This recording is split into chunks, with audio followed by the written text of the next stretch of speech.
Newsflash, we are all just making it up. That's right. Every lash artist, every business owner, every educator, every supplier, we're all creating our own way. We're taking the knowledge that we've learned, we're throwing it around in our brain, and some of us are ballsy enough to put that information back out there to try and help others. Now, some of that is called advice. Some of that is our own opinion. Whether it's up for debate or not, that's up to you and how you approach someone's opinion. Some of it is straight up wrong, incorrect, false, and some of it is actually based on truth or science or facts. And today we're going to dive into the top 10 worst pieces of advice that lash artists are given. So stay with me today as we dive into those 10 pieces of advice. Hello and welcome. Thank you for joining me today. Now let me state this at the very beginning that these top 10 pieces of advice are my opinion. So as I stated in the intro, my opinion is up for debate. But because I get so many messages from lash artists, and when I start diving into where they come up with these ideas or these questions or why they're questioning something or why they have a question about something I've stated, it's usually because they were given bad advice. Now, what's bad, that's really up for interpretation. But for the most part, the 10 pieces of advice I'm going to go over today that are commonly shared with lash artists, the reason why I'm sharing these particular 10 pieces of advice is because they actually end up hurting the lash artist. They end up crippling their success or not setting them up for success. So I wanted to shed some light on them. And whether that's you giving this advice, I am going to challenge you to maybe dig a little bit deeper as to why you're giving this piece of advice out. And if you've been a victim of this advice, I know half of these have probably come down my education pipeline at some point. Then I want you to always question where the advice is coming from and maybe do your own research to come up with your own belief about it. So let's dive in. Number 1, temp and humidity do not affect your adhesive. Now, I get that there's different manufacturers, there's different suppliers who have different formulations, but all in all, every single adhesive on the market today that I am aware of contains an ingredient called cyanoacrylate, and cyanoacrylate is affected by temperature and humidity, water. So this is not an opinion, this is science. So science is stating that cyanoacrylate is affected by temperature and humidity. So anybody saying, oh, temperature and humidity, that's just for, let's see, what have I heard? That's just for the Americans or the Europeans, but that doesn't affect us in different countries or different parts of the world. It's all the same adhesive. There are different formulations of adhesive that tolerate different levels of temperature and humidity, but the science in our adhesive, it is affected by temperature or humidity, either in a positive way or in a negative way. Advice number 2, the customer is always right. This statement, do you know when this statement was created? 1909. 1909. This statement is over 100 years old. We do business very differently nowadays than we did back in 1909. The reason why this statement is detrimental to most business owners, but we'll just talk about lash business owners specifically, is because the majority of you watching this have one-on-one relationships and you wear all the hats. You are also solely responsible for the financial aspect of your business. And if you get walked all over a client because the customer is always right, then you actually end up hurting your business and your ability to keep your business open, because we get crazy customers sometimes. That's just the nature of our beauty world, right? It's just the nature of any business. But we tend to draw in people who have very high expectations because we are affecting their physical look. So if we are constantly catering to every whim of every client, we end up getting walked all over, we end up being miserable, we end up not making any money, we end up refunding a lot, we end up having blurred lines as far as healthy boundaries with clients. So no, the customer, the client is not always right. I highly recommend having policies in place and openly and clearly communicated to your customer so that everybody's on the same page. So that if they think they're always right, you say, actually, no, you agreed to you not being right in this scenario. So moving on to number 3. This is my personal favorite one. Any legal and or medical advice given in a Facebook forum. Who knew there were so many licensed medical professionals hanging out in lash forums on Facebook? I tell you, it is amazing that they grace us with their presence and share their medical or legal advice. This is the worst place for you to try and seek any sort of legal or medical advice. Here's why. Even if somebody says that their husband's a lawyer or their dad's a lawyer or they checked with their lawyer, if they're not in the same city and or state that you are, your laws may be completely different.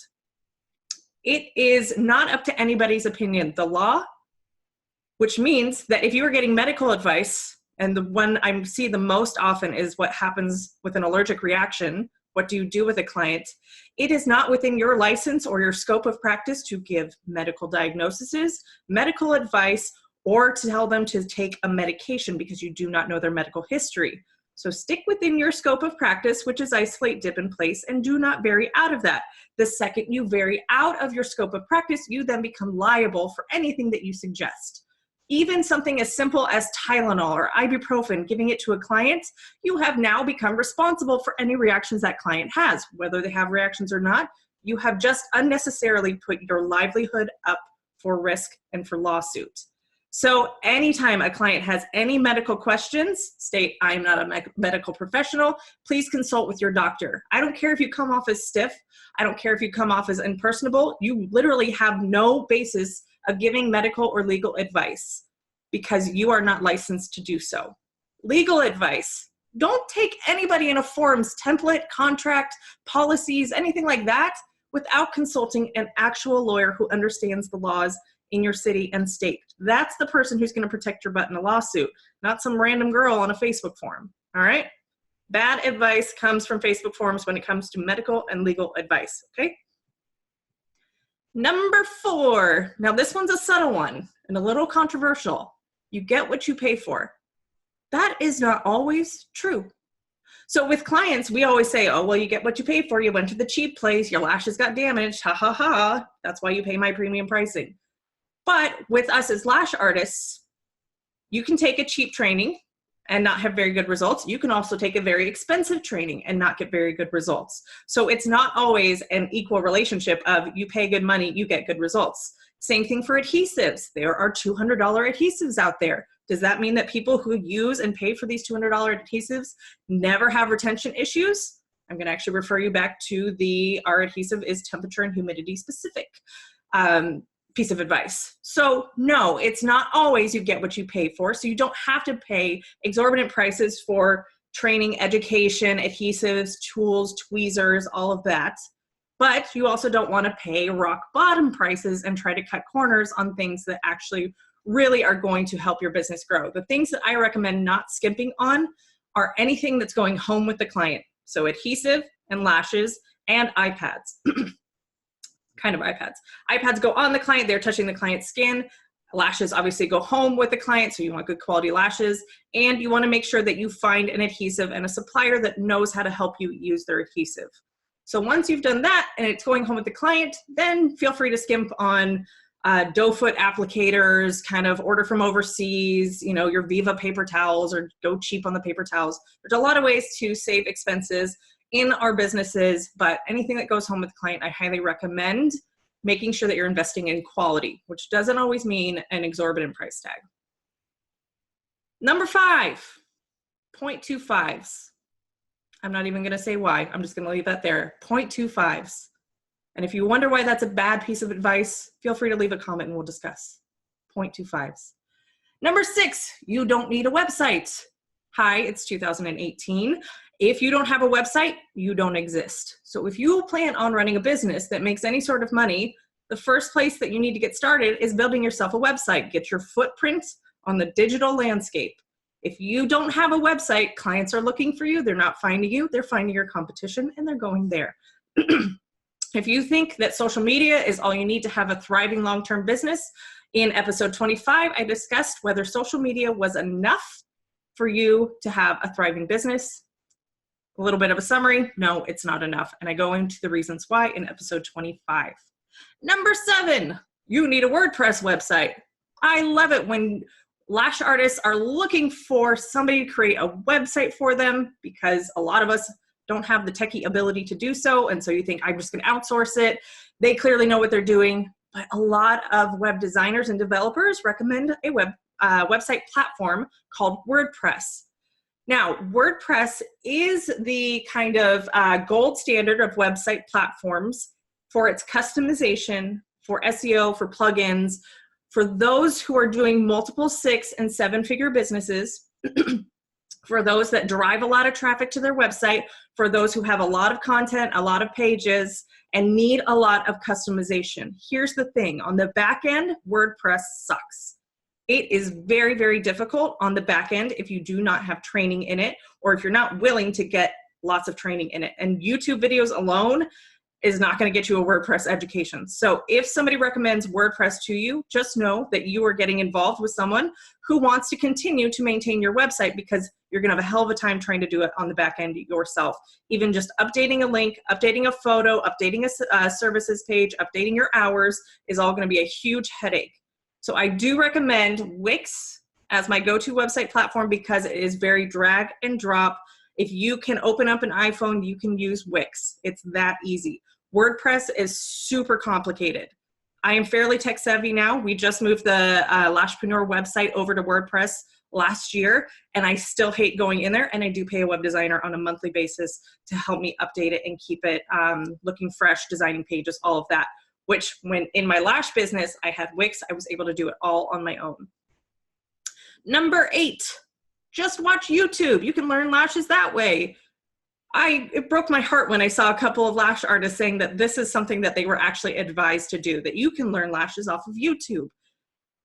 Sure, you can probably learn a few tips and tricks. In fact, that's what YouTube is great for, is kind of learning insider tips and tricks. But to show you start to finish how to do an entire lash set, much less how to hold the tweezers, much less the adhesive theory and knowledge, YouTube's not going to cut it. You need an actual course. It can be an online course as long as it's organized and has a manual and has a course to teach you from start to finish. But just cherry picking 5-minute YouTube videos to try and come up with a whole lash training and education, it's going to leave you struggling, and you're going to damage a lot of lashes and damage your reputation as well. All right, number 9, another one of my favorites. You can earn 6 figures as a lash artist, easy. This comes from, I'm sure you all have seen it. I see it a lot on Pinterest and social media.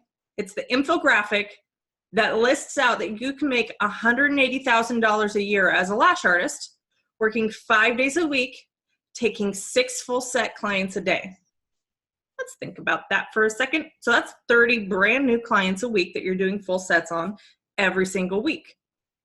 Okay, that is marketing gold. I want to know how you're getting 30 new clients in every single week. Let's have a chat if you're doing that. Secondly, at a minimum, we do full sets in about 2 hours for classic. Now, some people can kind of speed it up, get to an hour and a half if you're using 0.20s, or if you're not doing 100% coverage. But on average, industry standard for a classic full set is 2 hours. So that means 5 days a week, you're working 12 hours a day. How's that $180,000 sounding now? Let's also talk about the reality that you have expenses. You have business expenses. It's not like all of the money that comes into the business goes straight into your pocket. You actually have to pay for the way to keep your business running. The lemons in the water don't cut themselves. The lights don't run on free money. They don't run on air. You actually have to pay for them. Internet, your booking system, your lashes, your adhesive, there are expenses to running our business. So these claims that you can make 6 figures as a lash artist, woohoo, they come with the caveat of, oh, but wait, you have expenses. So while getting up to the 6-figure mark in your business in gross sales, which means before your expenses, your total sales for the year, is not all that difficult to get to 6 figures after 6 months or more, depending on how heavy on marketing you are and your price points. But even if your business got to 6 figures, do you think you're taking home 6 figures? Let's just even say that as you want to bring home 6 figures to your personal bank account. That means every month you need to pay yourself $8,333. That's the monthly amount you need to bring home to be at $100,000 at the end of the year, $8,333. So most businesses have a very, very small profit margin. Very small. We're talking less than 10%. But let's say as a lash artist, you got your expenses good, you're paying yourself 50%, right? Like that's really good. If you can pay yourself 50% of sales, means you got your expenses down, you're paying yourself a good amount. That means that the business itself needs to be doing double the $8,333 in order for you to be able to take home half of that.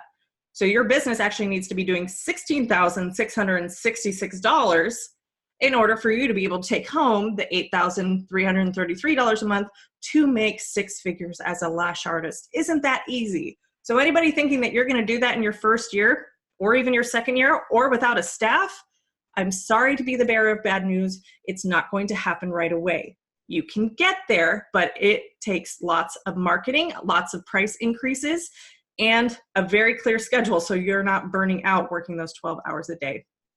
And last but not least, this kind of tail ends off of the six-figure lash artist is just hire on someone and give them 50% as commission. It's a win-win. I want to be very clear and trust me on this. If you assume you can give out 50% of your gross sales, so total sales, as a payroll expense, right, because this is your team that you're paying, I'm going to challenge you that you do not understand enough about running a business and being profitable as you think you do. I know there's a lot of people who watch who are paying their team 50% or more commission, or those of you who are employees who are like, I would never work for less than 50%. It's not profitable. It's not sustainable long-term. 50% of sales as payroll is an outrageous expense. And if you sat down with an accountant and really looked at your numbers, not just pulled a number out of your hat, but actually sat down and looked at the numbers, they would also agree that 50% in payroll is excessive and it's not profitable. No other industry offers 50% commission, not even close. And the reason why that number exists in our industry is because of this piece of bad advice from salon owners who didn't understand how to run a business or how to manage their financials and their operating expenses. And I'm going to guess that if you are a salon owner offering 50% commission, it's likely because you saw somebody else doing it and you just copy and pasted it thinking, well, they must have it all figured out, so I'll just do what they do. Or how am I ever going to hire someone if everybody else is paying 50%?